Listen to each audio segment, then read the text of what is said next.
that there. I didn't even. That was completely not on purpose. That's awesome. So what's up, man? It's Christmas. Happy birthday, by the way. Thank you so much. It's really awesome to be 37.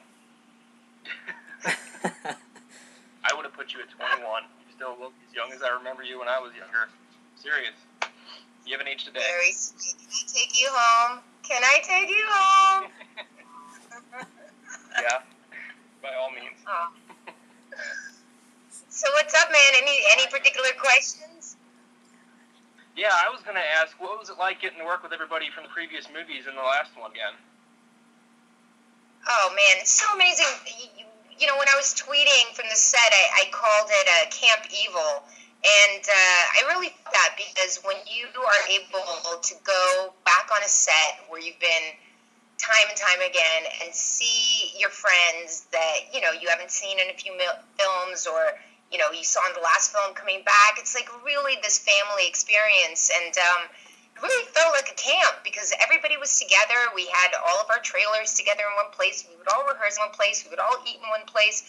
All our costume fittings were together. And you know, it just felt like this little familial community, which is pretty rare, I have to say, because, you know, a lot of films, you do them, you say goodbye, but, you know, with Resident Evil, it's really become such a family experience, just seeing the same people over and over, and, I mean, finally seeing Michelle back in the movie was just so fun. We had such a great time. During the rap party, she was DJing, I was, like, telling her what to play, dancing. I mean, we had so much fun. It was amazing.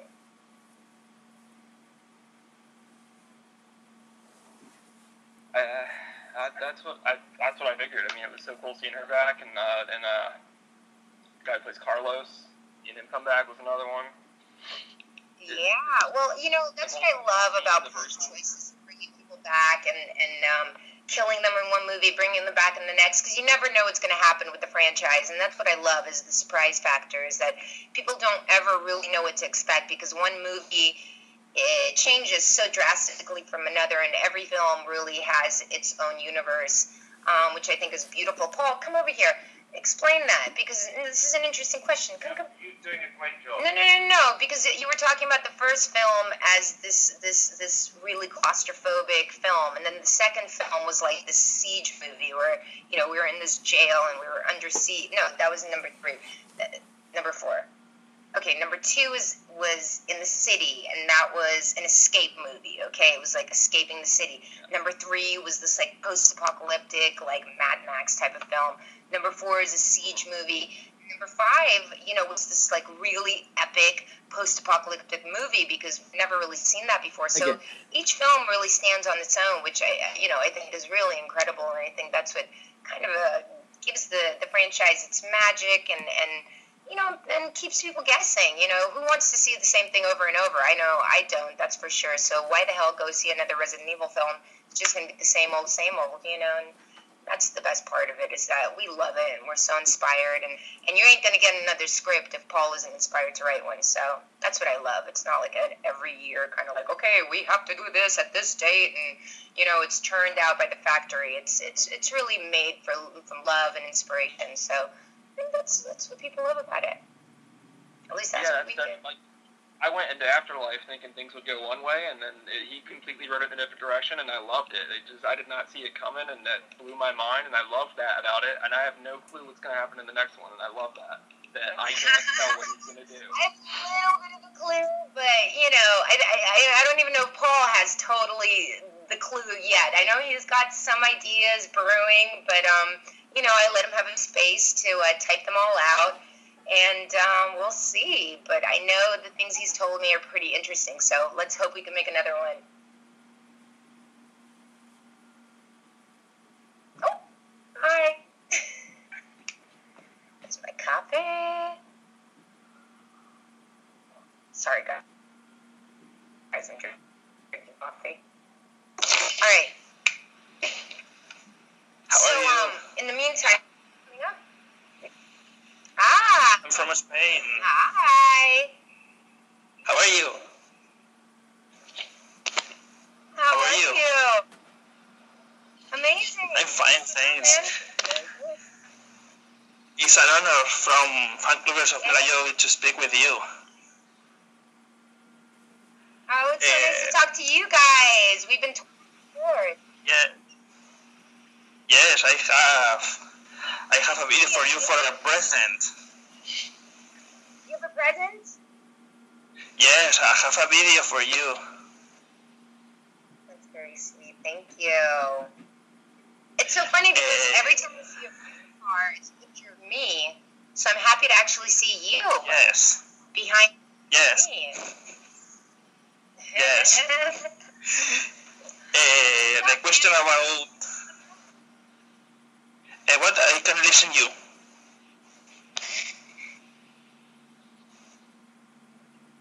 Do you have any questions you want to ask me? Yes, of all Resident Evil films, which Alice do you prefer the best? Which Alice? Yes. I think there's parts of Alice in all the movies that I love. In the first one, I love the innocent Alice that's like the audience. I have to say, in the third movie, I love the kind of isolated Alice who's so conflicted. And I have to say, in this movie, I really love Alice because, in a way, she is human again, and that's what's so beautiful is that she's not indestructible. She can be killed. She could be in danger, and I think that's what's so endearing about her. And in a way, I feel like she almost has more fun knowing that she could potentially die than when she's a superhero. So I find that real fascinating. Yes, it's awesome. This saga and see you in this franchise. Are you awesome? But I have another question. Which fans?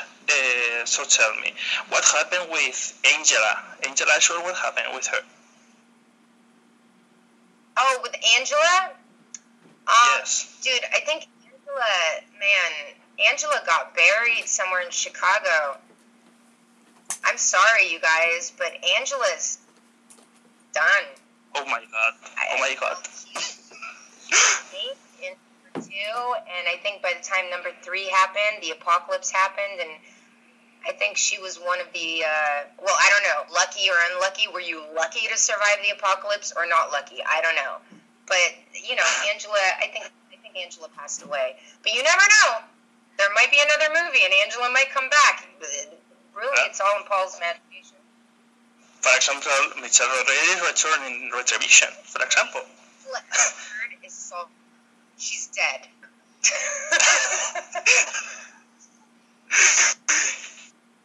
It's awesome to talk with you. It's awesome. Thank you so much. We have to go to the next question. Thank you, guys. Bye. It's really hard, right? Because, people are nervous. They want to ask questions, but then it takes forever. So I'm sorry if we're not getting to everybody.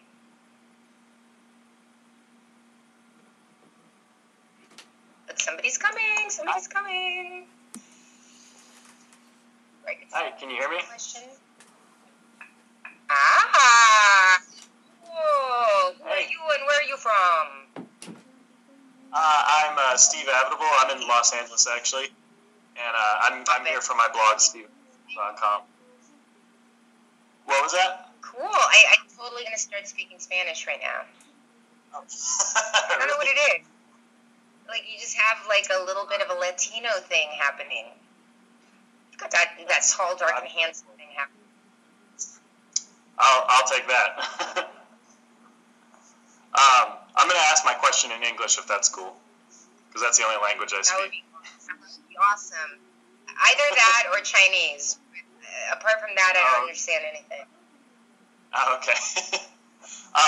So the question I was kind of looking at when you did all the movies, and I noticed that they were, for the most part, just a couple years apart, 2 or 3 years apart. And for the most part, you only did a couple movies in between each one. And I was wondering, was it ever hard to get back into the character of Alice between any 2 movies?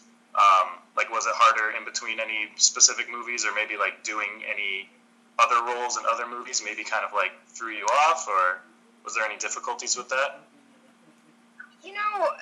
I think It's a great question, but I think for me, definitely finding Alice is an ongoing process because we take a couple of years away from the character, and then to re-find her is definitely takes a little bit of rehearsal for me, and to get that voice. I mean, let's say it's the difference between the way I'm talking now and if I was to say, hey, come on, move. Okay, that's me going like, come on, kids, move into the car. Like, get in. We're late for ballet practice. That's Mama Milla. But Alice would go, move, go, now. Right? There's a big difference. So, to find that voice is definitely, you got to work with it a little bit. The times that I find it the most difficult, we finish filming, and then 8 months later, Tony will come and say, hey, can you do the voiceover for this trailer? And I get in there, and suddenly I'm like, okay, where is she? Okay, there was an outbreak and everybody died. No, that's not right. There was an outbreak and everybody died. No, that's not right. There was an outbreak and everybody died. Okay. There we go. There's Alice, right? So it's just like, it takes a little experimentation to find her again. But definitely, yeah, it's a little hard to take time away and then try and get back into it. But I love it. I mean, she's part of my life. Thank you so much, man. Great question.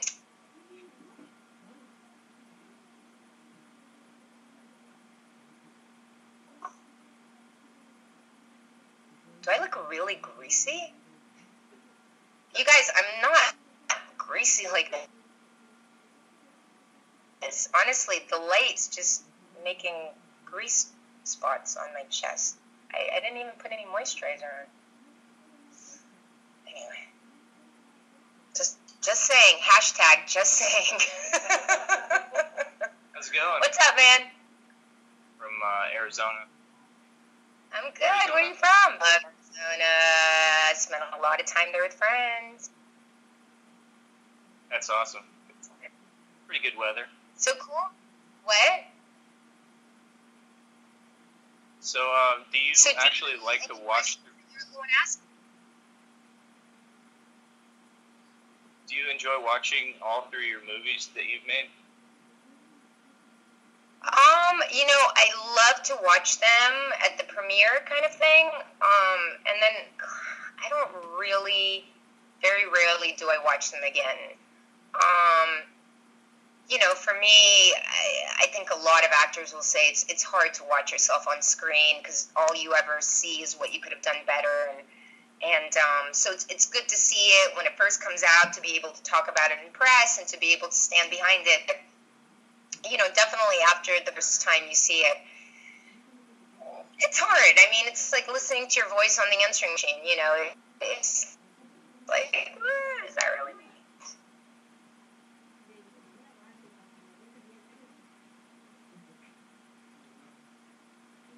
So, anything else? Yeah, great job with the Resident Evil. I love this Vanilla Man. Oh, thank you. Thank you. That was my first foray into, the action world. So it's a very special movie to me, and it's a big changing point in my career and my life and my own mind as an actress, so that means a lot to me. Thanks. You're welcome. Thank you so much. We're going to move on to the next question. I'm sorry, there's this delayed reaction, so sometimes, hey, what's up, girl? Oh, she disappeared.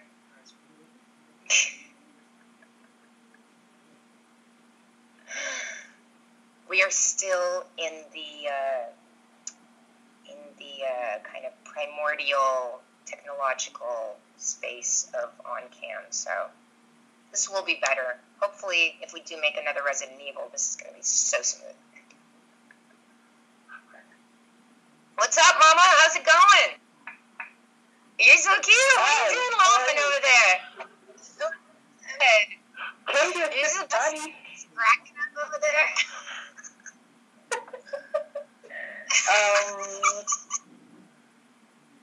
What happened? What? Can you speak Spanish? What? Can you speak Spanish? I don't speak Spanish. No hable español.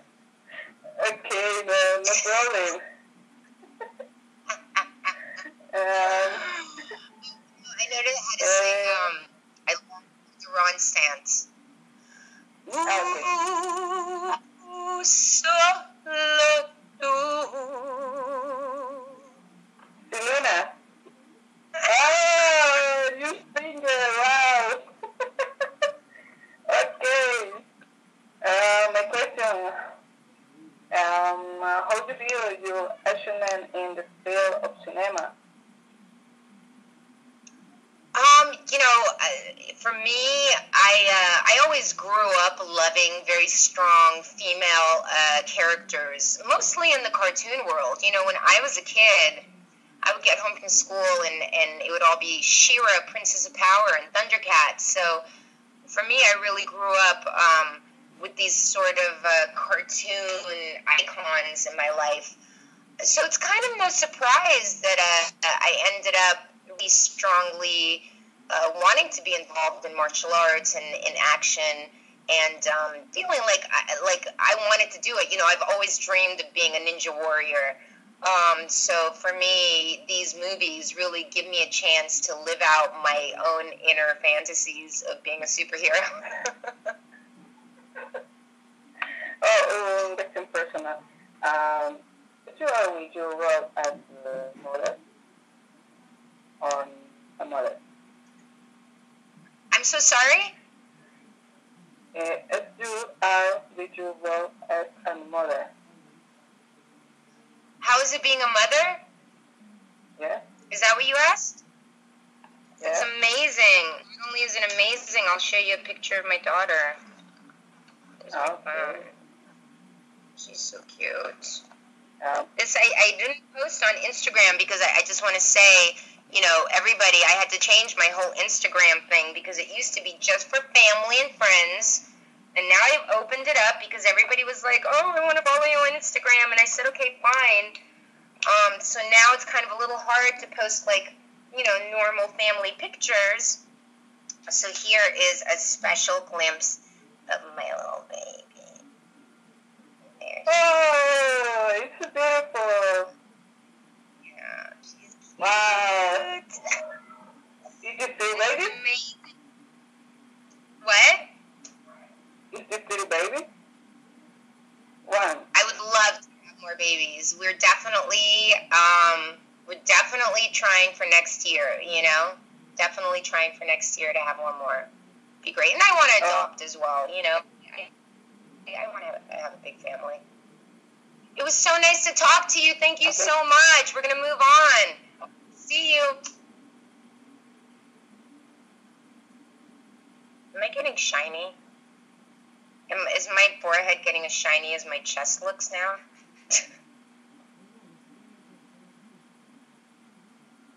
Whatever, it's real, right? Hello, Milla. This is as real as it's gonna get. What's up, guys? How are you? You're so little. How old are you?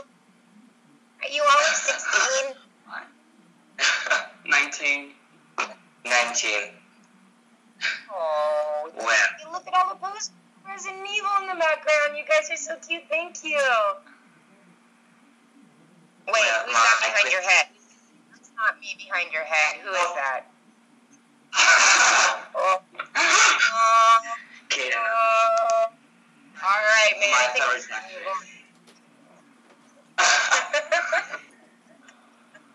just keep your head right there. You don't have a favorite. Don't move. My favorite day. So well, what's my up? question to you. What? What? Do you have any My questions question. you want to ask? What do you think is easier? Scared or being scared?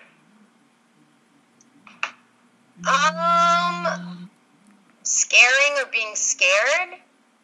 Well, I don't know. I mean, for me, I think it's really easy to be scared because, I'm a big fan of American Horror Story, the TV show, and the Walking Dead TV show, so I love to be scared. Scaring people is an art form. That's where my husband, Paul Anderson, comes into play because he is an expert on tense moments, on great scares, on how to make things look amazing, how to look real and really, gross and whatever. So make it believable. So it is scary for people. So I'm definitely not the expert on how to scare people. I'm usually the one kind of either fighting or running away from the creatures. So, but I definitely think it's easier for me to be scared, even though I know that it's all prosthetics and fake blood. I don't know. As an actor, I still go, ah! Okay. Thank you so much. Oh, thank you guys. See you. Oh.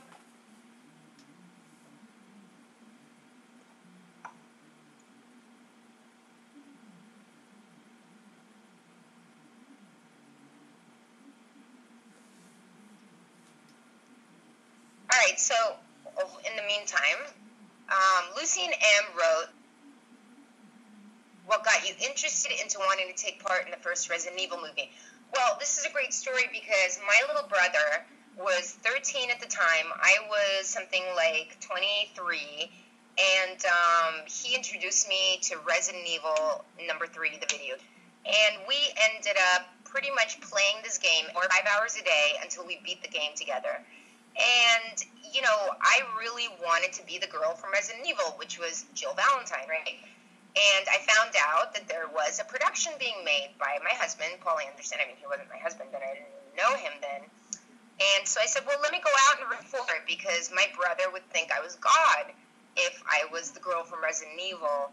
And when I read the script and met Paul, and it was just such an interesting project that I jumped on it and really wanted to make it. But, between me, Paul, Michelle Rodriguez, I mean, we all came in with a real love of the video game and a real love for the material. And that's something that I feel we've retained through the last decade that we've made these movies, is that passion, that love. And I think that's what keeps people interested in coming back for more, is because we're interested and we want to know what happens next. So, we're constantly asking ourselves, and, I'm constantly asking Paul, so what's going to happen next? I mean, this happened and that happened. Like, how are they going to get out of this one? And he's like, it's okay. You'll see. So anyway, what's up, man?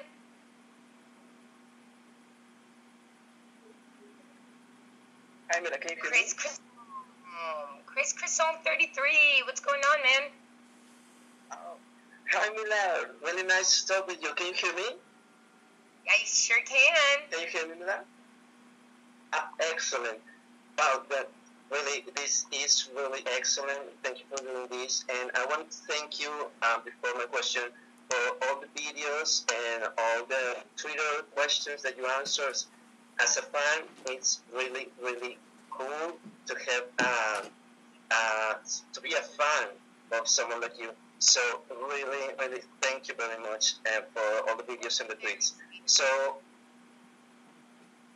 thank you. I'm really nervous, and I really hope that you understand my English, because it's really bad. So thank you so much. When I make the videos, I feel like I'm a fan myself. So I imagine, like, what would the fans want to know? Like, what would I want to know if I was on a Resident Evil set? So I just try and put myself in that position of going, like, if I was on Twitter and my, favorite actor was in my favorite video game movie, what would I want to see? So, I think it's fun that way. It's very natural and organic, and, I feel like if I'm interested, then other people are going to be interested too. Yes, and we actually do. So thank you very much for that. So I'm gonna be real quickly with the question, because I'm actually, first of all, being a fan of Resident Evil and of like the Fifth Element, or Ultraviolet, that is actually really cool. I'm really a fan of your music. Actually, when you did a Twitter concert, it was like 2 years ago. There was one that sent you the Twitter with the idea, and you say that, that's really awesome, and I'm gonna try to put something together. So, that made my day actually, because it was the first tweet that you sent, that you answered to me. So, thank you very much for that. I'm a really big fan of your. Yeah, I'm really big fan of your music. So I want to know about that. I know that it's a Resident Evil conversation here, but I want to know about your music. Electric Sky, wow, it was really actually really different. This is my music, okay? Okay. You know, it's always because I don't do music like professionally, okay? It's not like I make my money off making music. I do it because I love it. You know, things do get in the way, modeling jobs, movie jobs. So it's always been, you know, I spend 4 months like totally focused, and then I have to go off and do a film. So, you know, I've been really focusing on trying to release this EP next year.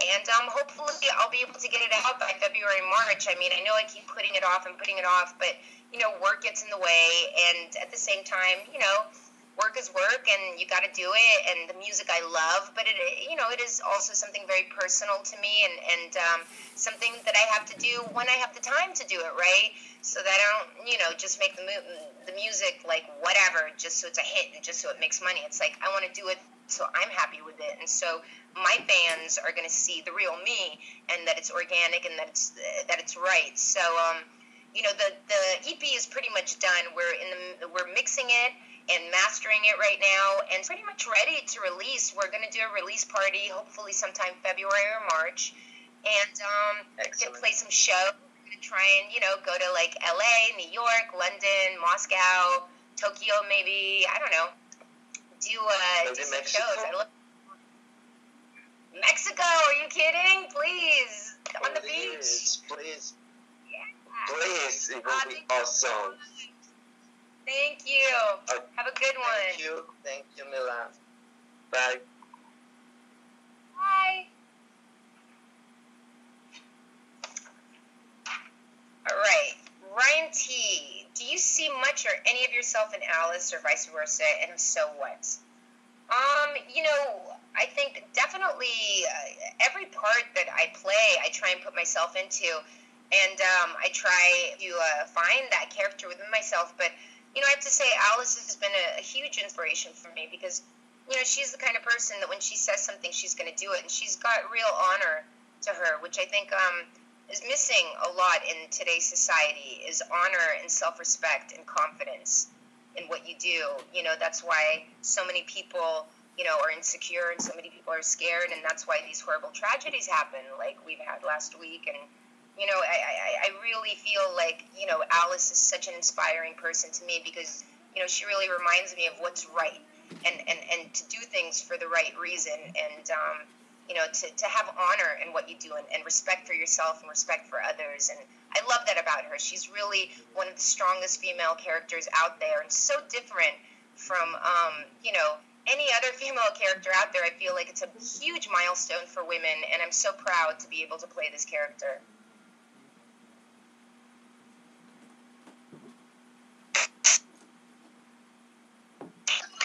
Oh my gosh, hey,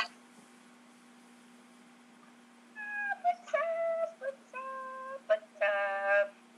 Uh-oh, you disappeared. Oh no.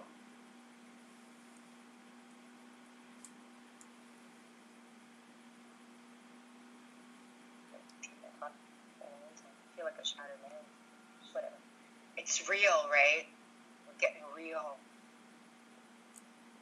Real me. For better or for worse. We're gonna have to deal with it, guys. What's up, man? Where are you from? Detroit, Michigan. Detroit, Michigan. What's up? Doing great. I spent some time in Thank you for Detroit. following me on Twitter. Thank you for following me on Twitter. Thank you for following me on Twitter. Thank you for following me. Awesome. I have a technical question I think you can answer. You mentioned that RE5 used the Red Epix cameras. How is that different than the Fusion cameras used in the prior film?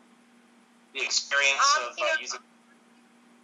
You know, the wonderful thing is, Paul, my husband, he's been working with this incredible team of people from RE4, Three Musketeers. They've done a bunch of commercials together, and, you know, RE5. And I have to say, Glenn McPherson, who's the DP, and they've designed these incredible cameras, the Red Cams, and they're much smaller.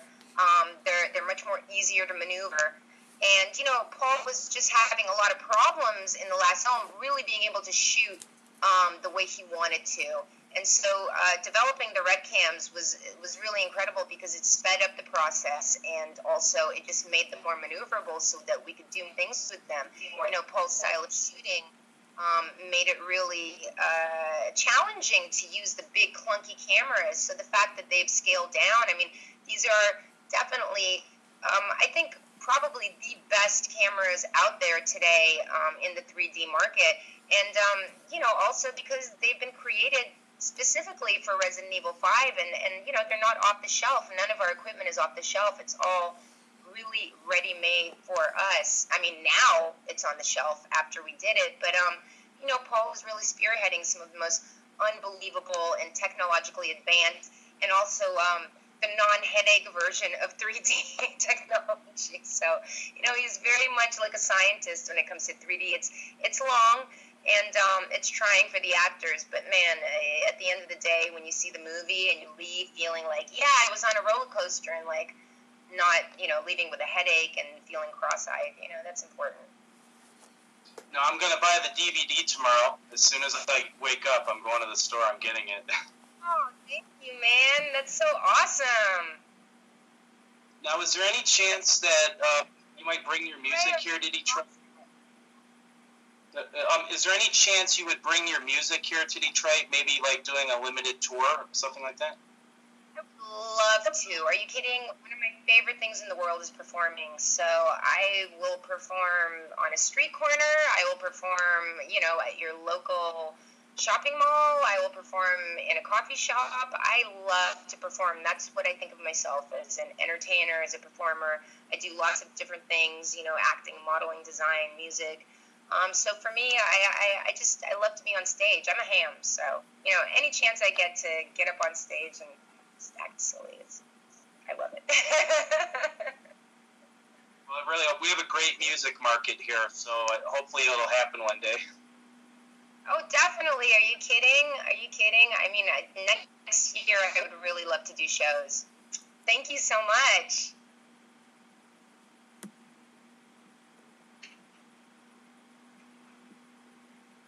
Okay, that's my second cup of coffee down.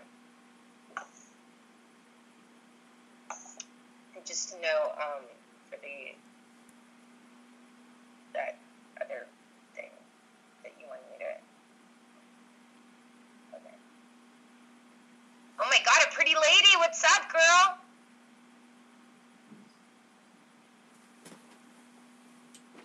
Sorry, is your mic connected? I don't know. Oh, I don't want to lose you. Oh, sorry. Bye.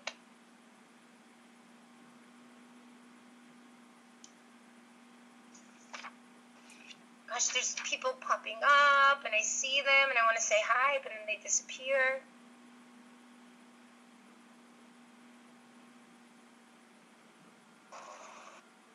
Okay, so on Facebook, I got a great question from Aliena O. I think I recognize you. You're that little Russian girl.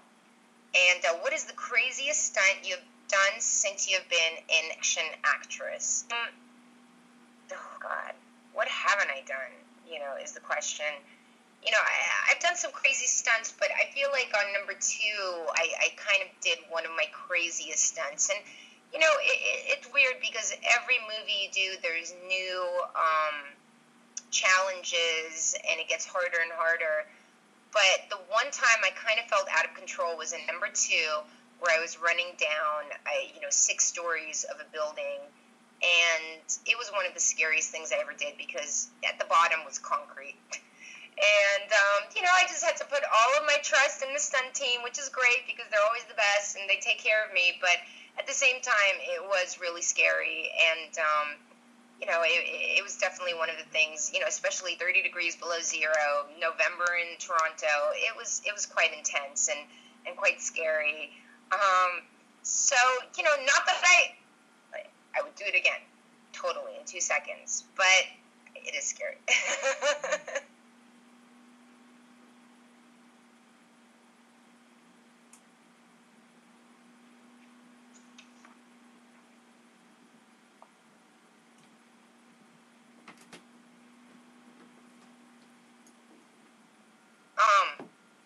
should we wait for somebody to come on, or?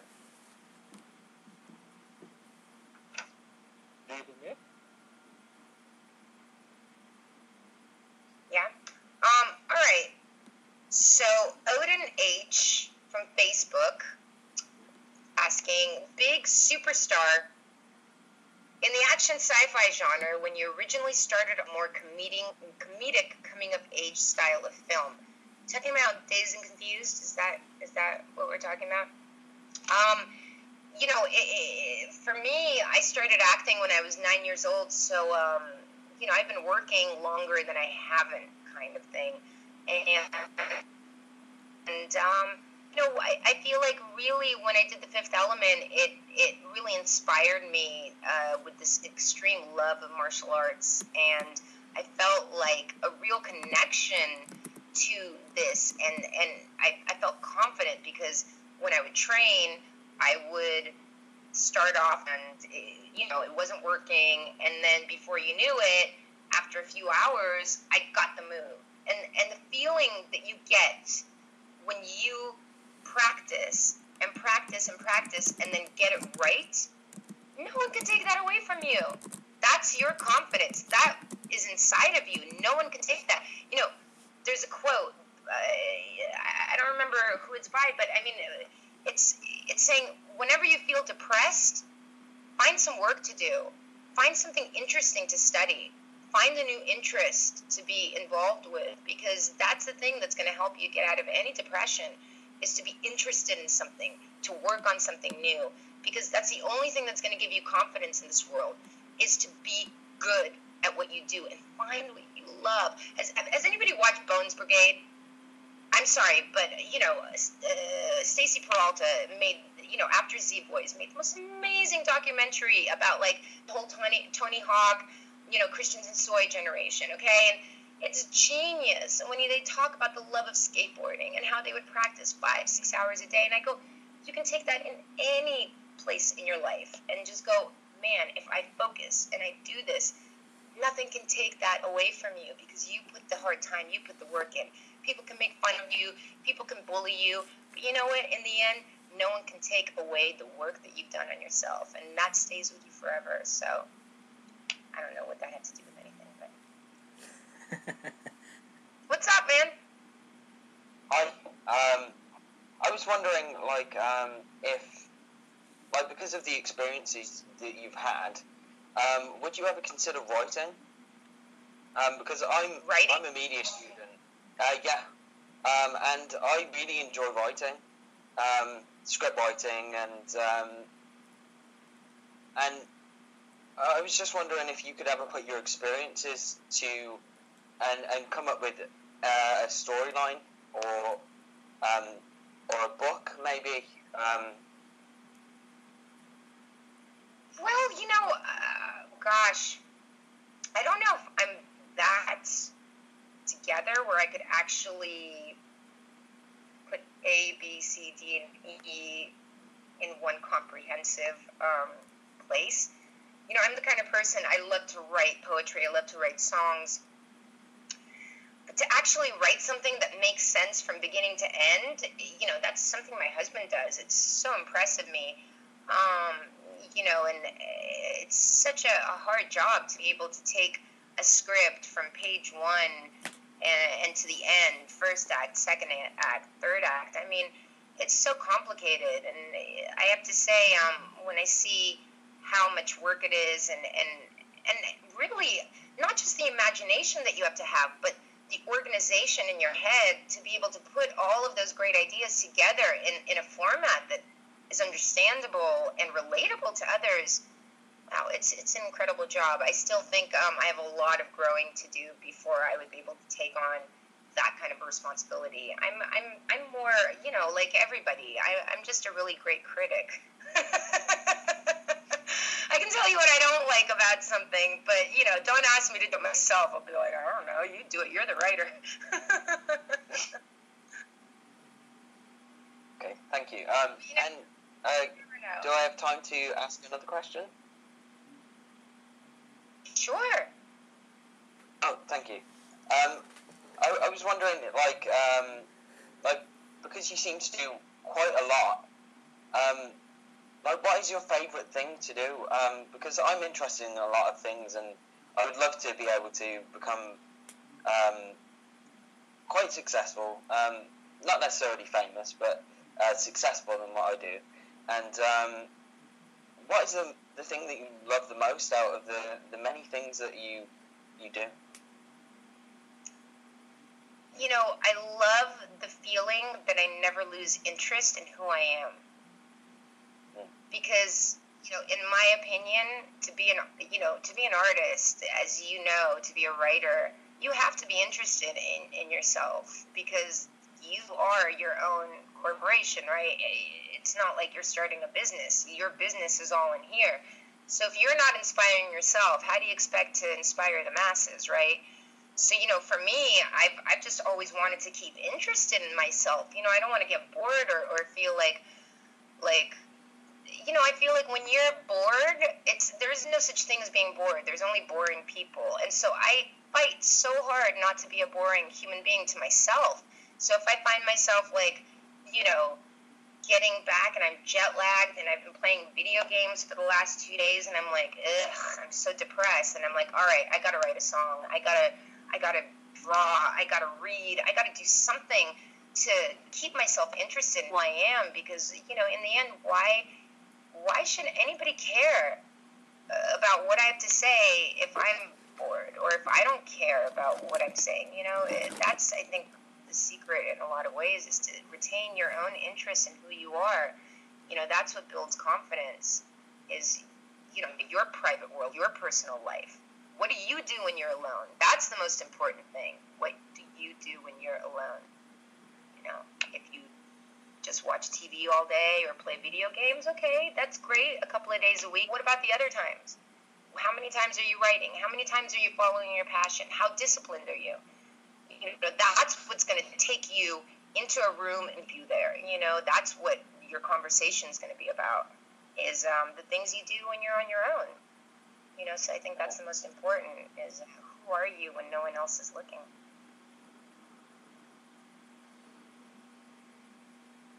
Oh, hi. Well, guys, I think we have to wrap this up. You know, I'm so sorry that it's been a little bit twitchy and all that, but this was awesome, and we're going to have to do it again sometime. I mean, this is great. Now we know that it's possible, and the technology is going to get better. You know, so listen, you guys have to be reminded that the Resident Evil Blu-ray is coming out on the Sony Pictures giftstore.com. That's SonyPicturesGiftStore.com, and it comes in like a little present, and you can actually order it and send it to people, and then they can like unwrap the present virtually, and it's super cute. And then I come out guns blazing, ha ha ha, so cute. Merry Christmas, doof doof doof. Thank you guys so much. Paul, come say goodbye. Bye. I guess that's why he's the director. Doesn't want to be on camera. I don't understand why. Anyway, guys, thank you so much. I really appreciate you being here. See you.